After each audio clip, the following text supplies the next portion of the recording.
Ahead of Q2, another downtown shutdown. Business in downtown Billings is thriving from all points of view of the DBA. The popular Buffalo Block is preparing to close, but city leaders see it as an opportunity for further growth. Plus, soaking in the sun. I mean, when you're just driving by it, you can't relate to this. You can't see this from a road. We'll go out and about as a unique river tour is paddling down the Yellowstone. The MTN 430 News starts right now. Good afternoon, and thank you so much for choosing Q2 on this Thursday. Andrea's on assignment. I'm Don Hudson. It's the end of an era for a downtown Billings restaurant. The Buffalo Block Prime Steakhouse, located in the former home of the historic Rex, is closing its doors for good on August 30th. Now, the closure is just one of several that the area has experienced in recent years. However, the Downtown Billings Association is as confident as ever in a vibrant downtown experience. Our Matt Carmack explains why. From Wild Ginger to the Sassy Biscuit, and now Buffalo Block. Just one thing kind of after another. Several restaurants in downtown Billings have closed since the pandemic, with the famous Prime Steakhouse, Buffalo Block, now being the newest casualty. I always thought it would be nice to have a good, really top-end steakhouse in Billings. The restaurant opened in 2019 by the Larson family, who says they were inspired by the atmosphere and aesthetic of downtown Billings. It was a little bit bigger of a project than we thought. When we did it first class. It's a lot of wood in there. We want it to be first class. But now, due to financial reasons, the restaurant will be closing its doors on August 30th. So with restaurants like Buffalo Block, Bin 119, and Uber Brew, what does this mean for the rest of downtown Billings? When people see a business closing, which is always an unfortunate story to hear, it might raise some concerns, but we have no concerns from our point of view down here. Business is thriving. Well, Katie Schreiner, the CEO of the Downtown Billings Association, says it's doing better than ever before. Since 2020, downtown Billings averages an additional 25 to 30 new businesses each year. I expect right on the tails of this disappointing news, we're going to have good news about new businesses and restaurants opening up soon. Katie says although it seems like lots of restaurants are closing their doors, downtown Billings is only growing. In fact, just this year alone, the area has gained over 12 new businesses. Business in downtown Billings is thriving from all points of view of the DBA. As far as what will be taking over the Buffalo Block, that's still up in the air. We haven't really decided what we're going to do yet, whether we'll try to lease it out, another restaurant come in, want to lease it, or if we want to put it into offices. We just don't know yet. But Katie says it likely won't take long for a new interested party to take over the famous Rex. I fully anticipate that somebody else is going to see the beauty of that historic building and see an opportunity to open up something else. In Billings, Matt Carmack, MTN News. The suspect in the gruesome murder of a former Miles City, Montana couple now in police custody in Arkansas. 28-year-old Andrew McGon, you see him right there, arrested yesterday after being found at a barbershop in a town not far from where the fatal stabbings took place. McGon is accused of attacking and killing Clinton and Kristen Brink while they were hiking with their two young daughters at Devil's Den State Park, again out in Arkansas. The daughters, fortunately, were not injured.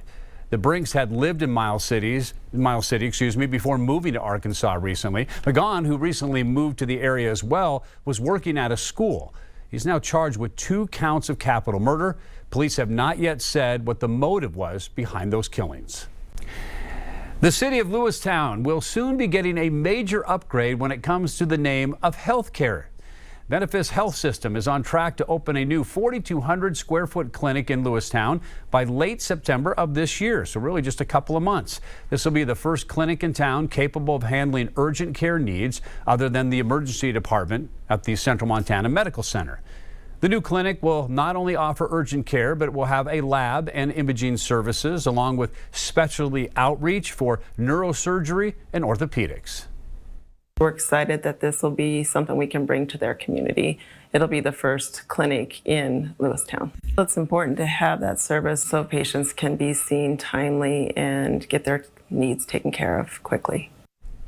Stacey also says that the health system has been actively trying to expand to rural areas in north central and central Montana. The new clinic is located at the site of a former fast food restaurant there in Lewistown. Now to national news. The president has one more day to make trade deals ahead of his August 1st deadline for steeper tariffs. Already, some major companies say that they're going to be forced to raise prices. Erica Brown has the latest from the nation's capital. As President Trump's trade deal deadline quickly approaches, he's announced a 90-day pause on higher tariffs from Mexico to allow negotiations to continue. But other trading partners who haven't reached a deal will see increased tariffs kick in on Friday. The rest of those countries that either do not have a deal or have a letter, they will be hearing from this administration by the midnight deadline tonight. So yes, tomorrow, August 1st, the reciprocal rates will be going into effect. Trump also says Canada's recent plans to recognize Palestinian statehood could threaten trade talks between the two countries. The White House says recognizing Palestinian statehood rewards Hamas, which still holds Israeli hostages. But the administration also acknowledges Israel's reluctance to allow critical food aid into Gaza. Where the backlash should be against Hamas. If Hamas released the hostages, if Hamas put down their weapons, I mean, there would be no problem. The president dispatched Special Envoy Steve Witkoff to meet with Israeli Prime Minister Benjamin Netanyahu and discuss allowing more aid into Gaza. Tomorrow, Special Envoy Witkoff and Ambassador Huckabee will be traveling into Gaza to inspect the current distribution sites and secure a plan to deliver more food and meet with local Gazans to hear firsthand about this dire situation on the ground. Netanyahu has denied that any starvation is taking place in Gaza.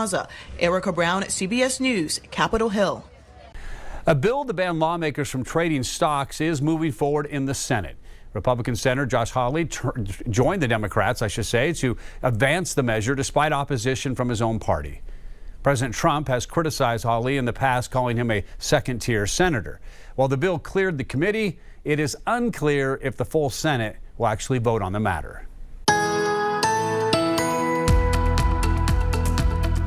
Well, after a quiet beginning to this final day of July in Montana and Wyoming, things are certainly getting much more active. Not so much in far southeastern Montana, but definitely over the Absarokas, the Beartooths, to a lesser extent the Bighorns as well. We already have a severe thunderstorm warning out for parts of Park County and Sweetgrass County. That includes areas around Livingston and Big Timber. That lasts until at least 5 o'clock, the top of the hour, with gusts up to 60 miles an hour possible, and some small hail, brief heavy rain, and some gusty wind as well. And then we head down to northern Wyoming. We have some more thunderstorms just to the southwest of Cody. More rain showers pushing from southwest to northeast across the area. I'll have your complete 7-day forecast for the first week of August coming up in just a few minutes.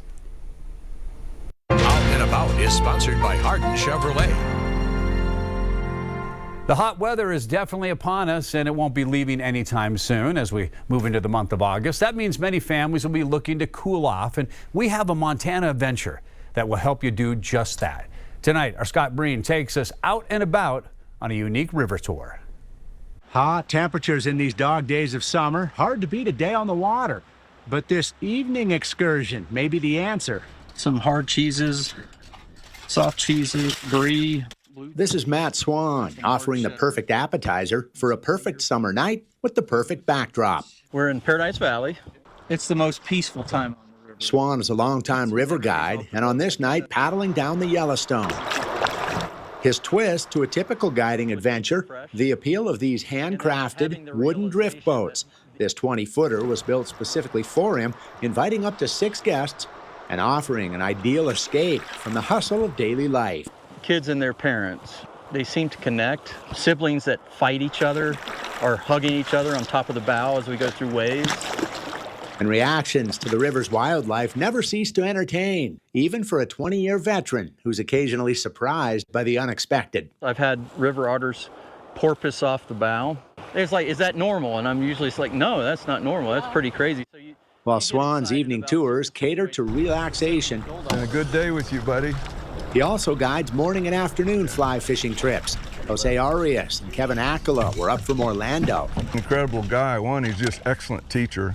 Not only which fly to use when and how to tie the fly on, but also how to deliver the fly in the water the appropriate way. He's amazing. He's just very patient. And Jose was surprised to catch 3 species in one afternoon. We get some rainbows, and after I get a small brown trout. And at the end, just coming just here to the end of the day, we caught this gold eye fish. It's kind of a white fish, but with a golden eye. The Yellowstone River runs about 700 miles. As guides do, Swan also delivers a wealth of area knowledge from geography. It's the longest undammed river in the lower 48.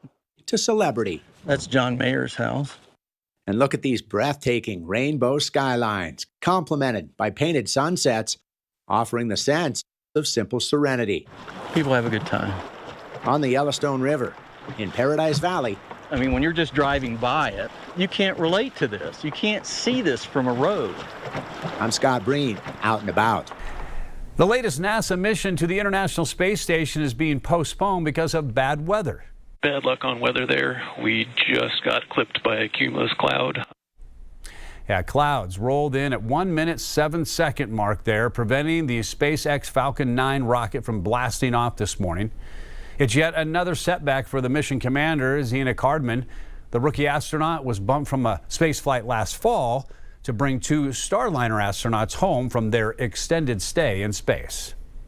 I'm a human being. I'm an astronaut. I want to fly in space. But seeing my teammates come off of that aircraft and seeing Butch and Sunny come off as well, it was really special. And I was so grateful that I got to be there and hug them in person. Carmen and the rest of the crew will get another chance to lift off from Florida's Kennedy Space Center tomorrow.